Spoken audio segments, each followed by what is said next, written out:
आप सभी को नमस्कार। आज मैं आप सभी के समक्ष श्रवण कुमार की एक कहानी लेकर आई हूँ कि श्रवण कुमार के माता पिता अंधे क्यों थे। आपने श्रवण कुमार का नाम तो सुना ही होगा, वही श्रवण कुमार जो माता पिता की सेवा के लिए प्रसिद्ध हैं। लेकिन क्या आप जानते हैं कि उनके माता पिता कौन थे, कहाँ से आए थे? क्या उनकी कोई कहानी थी? श्रवण जैसा पुत्र तो सभी मांगते हैं क्योंकि वे माता पिता की सेवा करते थे। लेकिन क्या आप जानते हैं आखिर श्रवण को क्यों मरना पड़ा? इसके पीछे की वजह क्या थी? कोई श्राप था या फिर कोई वरदान? तो आइए जानते हैं इस कहानी को। यह कथा न सिर्फ सेवा, तपस्या और त्याग की मिसाल है, बल्कि उस युग की सामाजिक परंपराओं, दंड विधान और पारिवारिक मूल्यों को भी उजागर करती है। तो आइए एक बार फिर श्रवण की दुनिया में जाते हैं। बहुत पुरानी बात है, अयोध्या नगरी में एक धनाढ़े साहूकार सेठ अपनी पत्नी के साथ में रहता था। बाहरी रूप से संपन्न पर भीतर से नैतिकता और धर्म से डगमगाया हुआ जीवन था उनका। सेठ की एक किराने की दुकान थी और ब्याज पर पैसे देता था। एक स्त्री जो आर्थिक रूप से बहुत ही निर्धन थी, उनके घर रोज झाड़ू, पोछा, बर्तन और अन्य घरेलू काम करने आती थी। समय के साथ सेठ की दृष्टि उस स्त्री पर रुक गई और धीरे धीरे यह निगाहें प्रेम में बदल गई। वो स्त्री भी अब सेठ के प्रति आकर्षित हो गई थी। दोनों की नजरें मिली और फिर दोनों एक दूसरे के हो गए। धीरे धीरे बात इतनी बढ़ गई कि वह स्त्री अपने पति और बच्चों को छोड़कर सेठ के साथ में रहने लगी। उनके इस अभेद संबंध की खबर धीरे धीरे नगरवासियों तक पहुंच गई और बात फैलते फैलते राजा तक पहुंची। उस समय अयोध्या के राजा दशरथ नहीं थे, बल्कि उनके पिता महाराज अज थे। न्यायप्रिय, धर्मनिष्ठ और दूरदर्शी राजा ने तुरंत दरबार लगाया। सेठ और उस स्त्री को बुलवाया। दोनों से सवाल किया गया, क्या तुम जानते हो कि तुम्हारा यह कृत्य समाज और परिवार दोनों के लिए कलंक है? सेठ ने कांपते स्वर में सिर झुका लिया।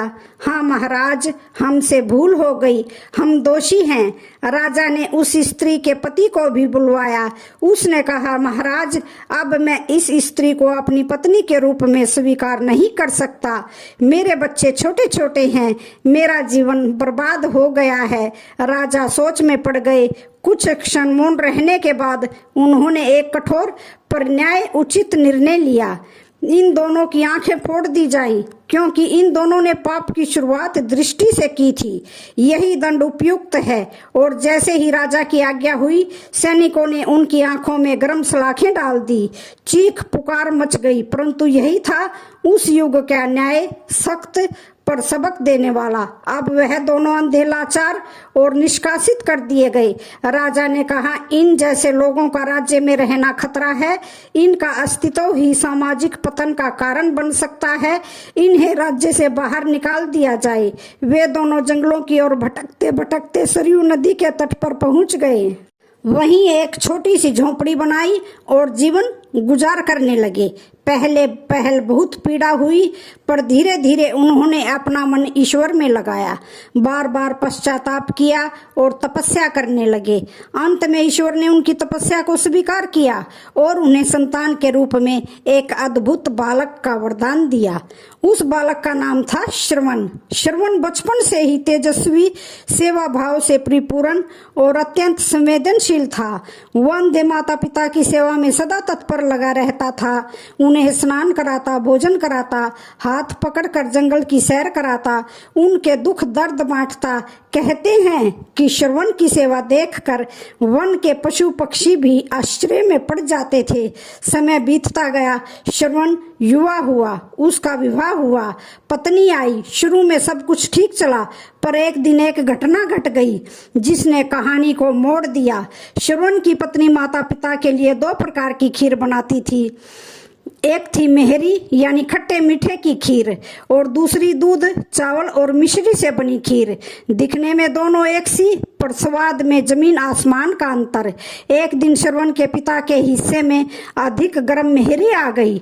श्रवण ने थाली बदल दी और खुद वह खीर खाई। पिता ने पहली बार खीर का स्वाद लिया तो हैरान हो गए। बेटा, आज घर में क्या उत्सव है? खीर में आज अमृत का स्वाद आ रहा है। श्रवण चौंका। उसने थाली वापस ली, चख कर देखा तो सारी सच्चाई सामने थी। वह पत्नी के पास गया और सख्त स्वर में पूछा, तू ऐसा भेद क्यों करती है? पत्नी बोली, अंधे माता पिता को क्या समझ में आता है? खट्टा मीठा दूध क्यों बर्बाद करे? बस यह सुनते ही श्रवण के हृदय में आग लग गई। उसने कहा, जिस स्त्री में सेवा नहीं उसमें मेरा जीवन व्यर्थ है। अब मैं अपने माता पिता की सेवा किसी और के भरोसे नहीं छोड़ूंगा।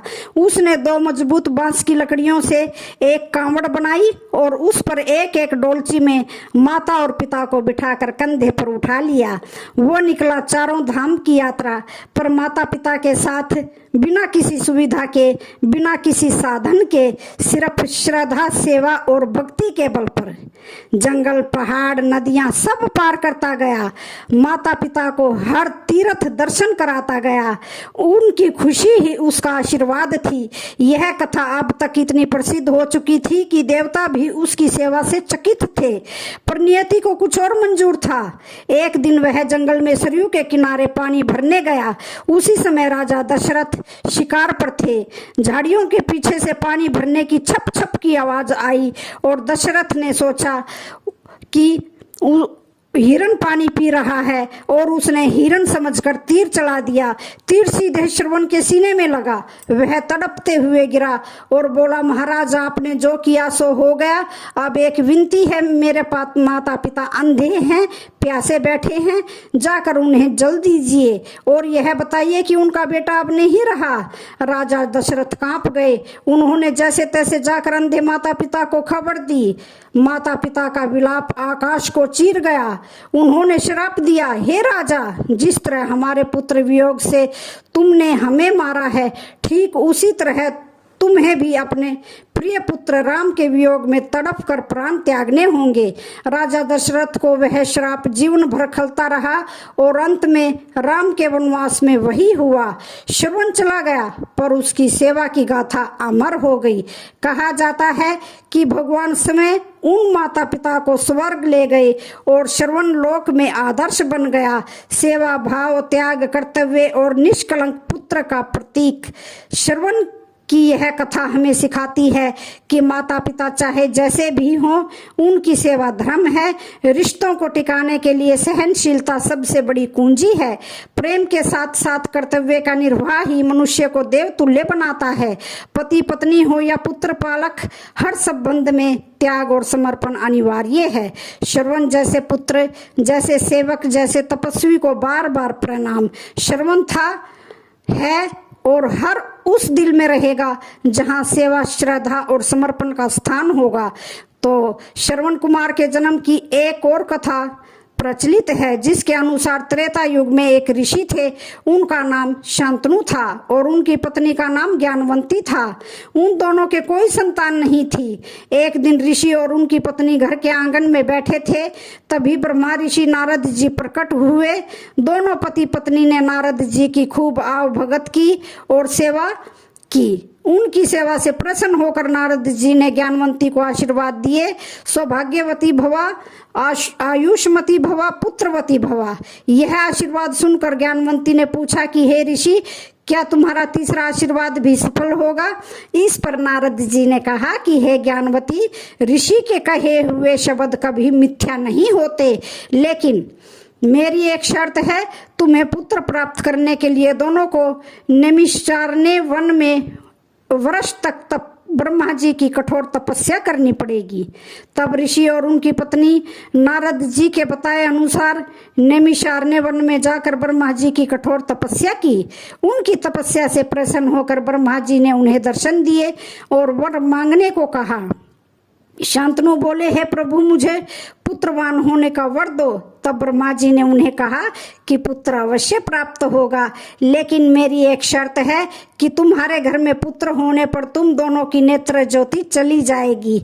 इस पर शांतनु ने कहा कि हे प्रभु, क्या हुआ कि यदि मेरी नेत्र ज्योति चली जाएगी मैं पुत्रवान तो कहलाऊंगा, लोग मुझे नपुंसक तो नहीं कहेंगे, मुझे आपकी सभी शर्तें मंजूर हैं।